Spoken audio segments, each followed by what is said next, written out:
In this video, I want to go over what the test is going to look like and what you should expect. So the first thing I want to do is show you that there is a sample test, not for grade. If you click into that, you will see that there is a 2 hour and 30-minute time limit. So this one it really doesn't matter. But for your actual test, you'll get the same message. So we'll hit OK. Now, notice on your test, I actually already started it, so you'll notice that my time is already running. But if you wanted to hide that, if that bothers you, if you're kind of bothered by having that little ticker in the corner, you can always click that, say show timer. I've already typed in some answers. Yours would start off blank. First thing I want you to understand, for the test, you are allowed to use pencil, paper, calculator. That's it. And then of course you can bring the problems up on MathAS, but that's it. If you go into any other websites, if you go into any old homework, if you go into anything, that would be considered cheating. So that's what this is about. Now, if you agree to not use any materials, go ahead and select that and you can click next. If you feel like this is unfair and you should be able to use anything that you want, well, we have a disagreement and you are more than welcome to click that you do not agree and you would like to be withdrawn from the course with a W. Your call. Now, as far as the test goes, how grading works, things here in MathAS will look very, very similar to that of a normal assignment. You'll see here the function d of t describes blah blah, a number of hours from Disneyland, and I'm going to make a selection. I'll choose that one.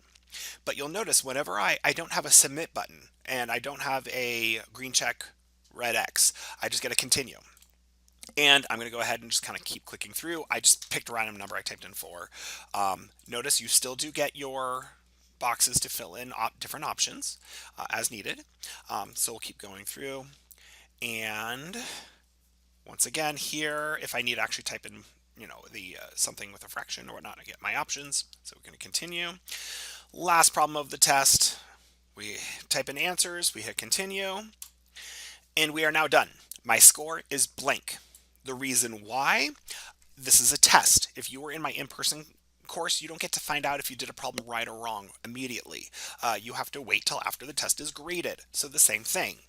But you may be saying, I would like to go back and work on problem number 2 or problem 7. Well, that's fine. Right here where it says reattempt assignment. Now, for me, all questions are allowed, so you don't have to worry about that. But it says, note, where reattempts are allowed, all scores, correct and incorrect, will be cleared. Well, that doesn't matter to you because you didn't see your scores anyway. So when you click through, you'll notice it keeps all of your old grades, or all of your old scores. It keeps all of the old things that you typed in. So what they're saying here is just that if you had a problem right and now you change it and you make it wrong, they're not going to say, well, you had it right before, so you get credit. No. It doesn't really matter. No, you just are going through. You're saying, I found a mistake in my work. I want to go back and look at this problem. Or I said problem 4. So you're looking at this problem, and you're looking at your work, and you want to try it again. You can. You get unlimited attempts. You can go through this assignment as many times as you like until you're confident of all of your hours, or of all of your problems, or until you run out of time, which was 2 hours and 30 minutes. So go through, and then I just always highly recommend make sure you click through until you see this, where your scores have been recorded for this assignment. So even if you said I only needed to fix problem 4, just still click through all of them until you get to this screen, and then you can click return to course, and you should now be set. You should have your test submitted. Now, don't forget your test. You must take pictures of your work. The test that you are submitting in MathAS, it doesn't really matter to me. I'm grading the work. So make sure you upload your scores to your OneNote in your homework and test folder. Now, the other thing I want to make sure I kind of hammer is the work that you show on your MathAS, the work that you show on your OneNote page that you've uploaded must match the answers you typed into MathAS. So if you in here we go. If you on this problem, let's say this problem typed in 4, but your work doesn't show you equaling 4, I'm going to have a problem with that, because the whole point of this is the work should, the reason you're typing it in here is just to verify that the work that you did on the page happened at the same time as when you were taking your test in MathAS. Hence why you only get 30 minutes to upload that paper, because otherwise cheating happens all the time. So if the work doesn't match, no go. And again, if the work isn't uploaded within 30 minutes, no go. So make sure that is done. Now, the reason I have unproctored tests is just simply because I would love to proctor everything. This would normally be a test I do in person, watching my students take the test. But for some students who are taking this because they cannot come onto campus, I don't want to make it so you have to come onto campus 5, 6, 7 times throughout the semester. And if you use the Proctor U service, now that starts to get expensive at $20, $25 a test. So I ask that you use your morals and actually do not cheat. Make sure you take this test as if a teacher was sitting in front of you and upload your work using that manner. I have magical abilities to kind of see cheating, so please just take it honestly. Do it honestly. Now, you'll notice at the bottom there is a message instructor about this question.